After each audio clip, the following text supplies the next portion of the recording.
Now to the latest and a very bizarre story that's breaking about the Notre Dame superstar linebacker Manti Te'o and whether or not he was a victim of a bizarre hoax. Josh has been tracking this overnight. We've been talking about this story all morning. It's pretty incredible. When Deadspin first posted this yesterday afternoon, it was an absolute stunner. Elizabeth, of course, he was the star player whose heartbreaking loss of his girlfriend just before a big game made national headlines and made Manti Te'o the individual story of the college football season. But now it turns out his relationship was an elaborate hoax. Now we're going to hear from one of the Deadspin writers who uncovered this explosive story in just a moment. But first, take a look. Manti Te'o, the All-American linebacker at Notre Dame, was known not just for his big hits on the field, but for his big heart off of it.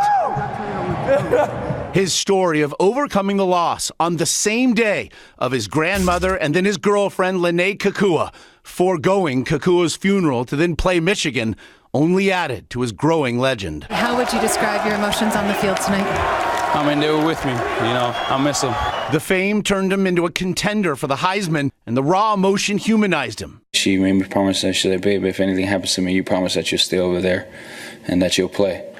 And that, you'll honor me through the way you play. This morning, Te'o and Notre Dame say that while the love and the tears were real, the girlfriend was not. And according to the sports website Deadspin, which broke the story, Lene Kekua was a hoax. And the picture we all saw of her was actually another woman who was very much alive and says she doesn't even know Te'o. This was a very elaborate, very sophisticated hoax perpetrated for reasons we can't fully understand. In a statement released overnight, Te'o wrote, quote, "To realize that I was the victim of what was apparently someone's sick joke and constant lies was and is painful and humiliating," end quote. During this fall's football season, the Notre Dame star talked often about the girlfriend he says he knew for years. When you have somebody that you talk to every single day, that you sleep with on the phone because she's going through a lot of things, and all of a sudden it's silence. That silence really eats at you. ESPN reporter Gene Wojciechowski interviewed Te'o in October. If Manti Te'o was acting that day, then he deserves a half dozen Academy Awards for that performance. I love each and every one of you. Overnight, Notre Dame's athletic director said the school conducted an independent investigation and believes Te'o. The thing I am most sad about is that the single most trusting human being I've ever met will never be able to trust in the same way again in his life. And we're now joined by Timothy Burke, one of the two authors from the sports website Deadspin, who broke this story. What tipped you off to this story? Well, we got an email last week that said there's something fishy about Lene Kekua, Manti Te'o's alleged girlfriend. You guys should check it out. We found different outlets reporting different days that she had died.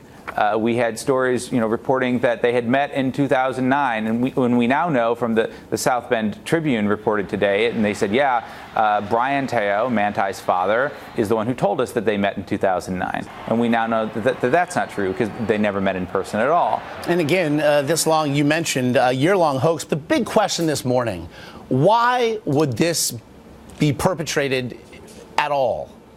That's a great question, Josh, and it's one of those questions that is so hard to answer. And you think about the amount of time and energy it would take to pull off this hoax, to be on the phone, to have someone be on the phone that wasn't his friend Ronaiah, because he would have recognized his voice presumably, to send all of these messages, these letters that he supposedly sent her, or that she sent him before every football game. All of these things to pull this off. He would not have been able to have his own life because he would have been consumed being this fake woman who was Manti Te'o's girlfriend. And so that's why I think a lot of people are very suspicious when Te'o says that he had no idea and he was just the sucker in this.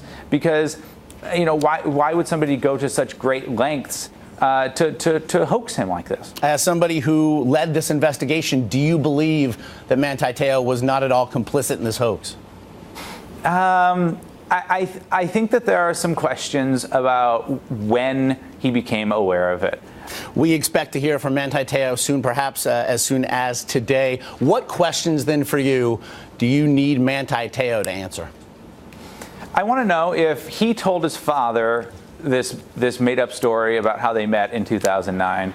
And I want to know about the story about how she used to visit him in Hawaii, if that was a Manti fabrication or if that's something that Brian Teo just made up to tell the press. It doesn't matter to me if Manti was the victim of a hoax or if he was in on it.